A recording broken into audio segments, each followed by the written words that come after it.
Good morning. We're picking back up on the book Pray First from Impact Church. I didn't write this book, don't own this book, not the author. I'm just using this book to strengthen my prayer life. So if you're someone that's struggling with your prayer life, I hope that this will be some encouragement to, use some of the techniques in this book to come to God in the spirit because he's a spirit and we got to speak to him through the spirit. I'm not claiming to be any preacher or expert. I'm just trying just like you are. So I'm gonna read these.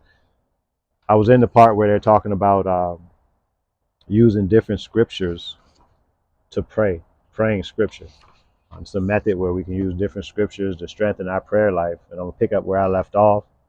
It says, "The Lord will." Well, this is Deuteronomy 28, verse 12. "The Lord will open the heavens, the storehouse of His bounty, and send rain on your land in season, and to bless all the work of your hands." That's the scripture. And the prayer that correlates with that scripture is, Lord, I believe I have everything I need and you want to bless me. You tell me in your word that you will open the heavens to bless the work I do. I know that without you, I can do nothing.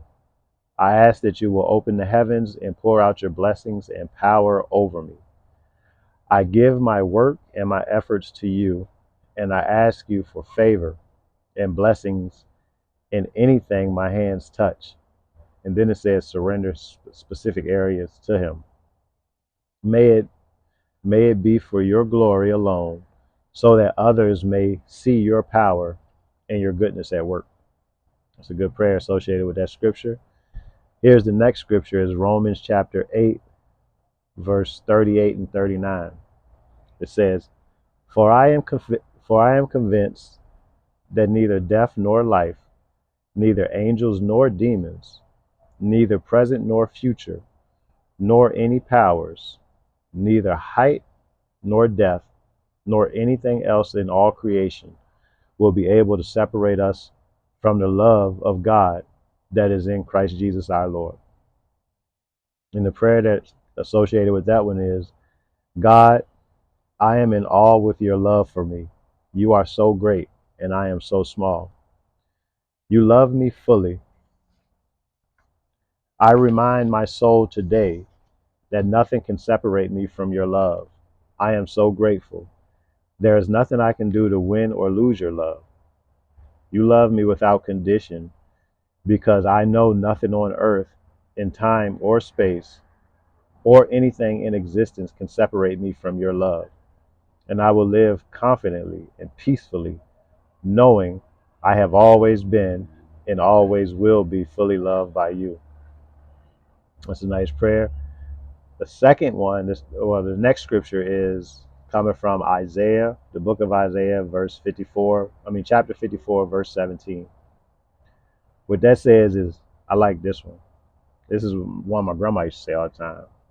No weapon forged against you will hold on. No weapon forged against you will prevail, and you will refute every tongue that accuses you. This is the heritage of the servants of the Lord, and this is their vindication from me, declares the Lord. The prayer associated with that verse is, Lord, I know that no weapon raised against me will succeed because I am your child. I feel pressure in my life right now, and sometimes I feel as though life will overcome me. Then take a moment and talk to God about what you feel like is going to overcome you and get back to praying. It says, even though I feel this way, in faith I claim your promise that no weapon can overcome me and that any accusations that come against me will be silenced. This truth is verified by your love and saving power in my life. I'm going to read that prayer again. That's pretty good if y'all dealing with stress, depression, anxiety, things like that. It says, Lord, I know that no weapon raised against me will succeed because I am your child. I feel pressure in my life right now, and sometimes I feel as though life will overcome me. Even though I feel this way, in faith, I claim your promise that no weapon can overcome me, and that any circumstances, any accusations that come against me will be silenced. This truth is verified by your love and saving power in my life. That's a good one. Now, the next scripture is Philippians. We're coming to the New Testament with this one. This is Philippians chapter 4, verse 6 through 7. Do not be anxious about anything, but in every situation, by prayer and petition with thanksgiving, present your request to God. And the peace of God that transcends all understanding will guard your hearts and your minds in Jesus Christ. Take a sip of this coffee. Here's the prayer associated with it. Father, my heart feels anxious. Then you take a moment and tell God what's the cause of your anxiety. I don't like this feeling, but I am thankful that I can come to you and receive peace. You invite me to replace my anxiety with prayer. And even though my mind and heart are racing, I come to you knowing that you provide healing and calm for my soul. Thank you for giving me breath and life. I thank you that I am fearfully and wonderfully made in your image. I lay down all worries, all my physical and mental anxiety, and any attempt at trying to control it all. In parentheses, it says, tell him things that you are laying down right now. And then I surrender it all to you. I need you. I need your peace that transcends my human understanding. Even if things are unstable around me, I pray that your peace will be evident in my heart and my life. Guard my heart and my mind, God. I trust that you are faithful, and I receive your peace in my life today. That was a good one. So moving on, another scripture that we could use to pray. I know this is tedious. It might be not the most interesting thing, but you got to find this comfort somehow or another, because when you're out here dealing with the world on a daily basis, you got to have some kind of armor to put on. So we're going to learn how to pray first. Bear with me. This is not about entertaining you. It's about feeding your soul. So the next scripture is in the book of Jeremiah 29, or it's about feeding your spirit. That's what we got to feed. Correction. We got to feed the spirit. So Jeremiah 29, 11 through 13. For I know the plans you have, declares the Lord, plans to prosper. For I know the plans I have for you, declares the Lord, plans to prosper you and not harm you, plans to give you hope and a future. Then you will call on me and come and pray to me, and I will listen to you. You will seek me and find me when you seek me with all your heart. The prayer associated with that verse is, my God, I try to make so many plans for my life, but I know your plans for me are best. You tell me that you have plans for me to prosper and have hope and a future. Thank you for loving me enough to have a plan for my life. You have promised me that when I call on you, you will listen to me. Thank you for listening when I pray. I am confident knowing that I serve a God who cares about my life. I want to find you every day. And you say that if I seek you with all my heart, I will find you. Thank you for showing me the way to you. I lay my plans down at your feet and receive your plans for me. Then mention the plans you're going to put down at the foot of God. I know that you see the big picture and you know what is better for me than I do.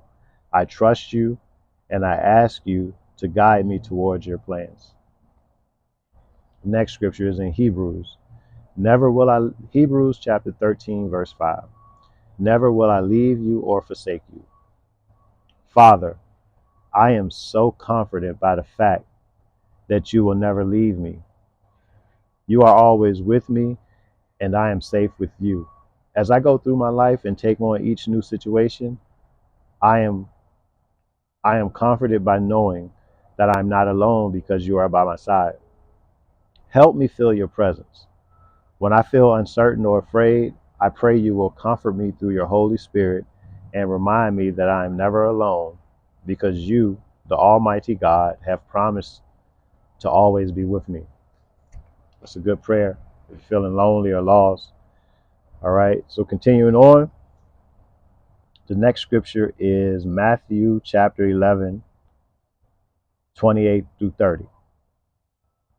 Come to me, all who are weary and burdened, and I will give you rest. Take my yoke upon you and learn from me. For I am gentle and humble in heart, and you will find rest for your souls. For my yoke is easy and my burden is light. The associated prayer is, Lord Jesus, I am so tired and worn out. Then take a moment and tell God what has you tired and what has you worn out. I feel exhausted mentally and physically. Life feels hard, and I feel like I can't keep up in my current pace. So I invite you. So you invite me to come to you when I am weary, and I fall at your feet, desperate for rest, peace, and perspective.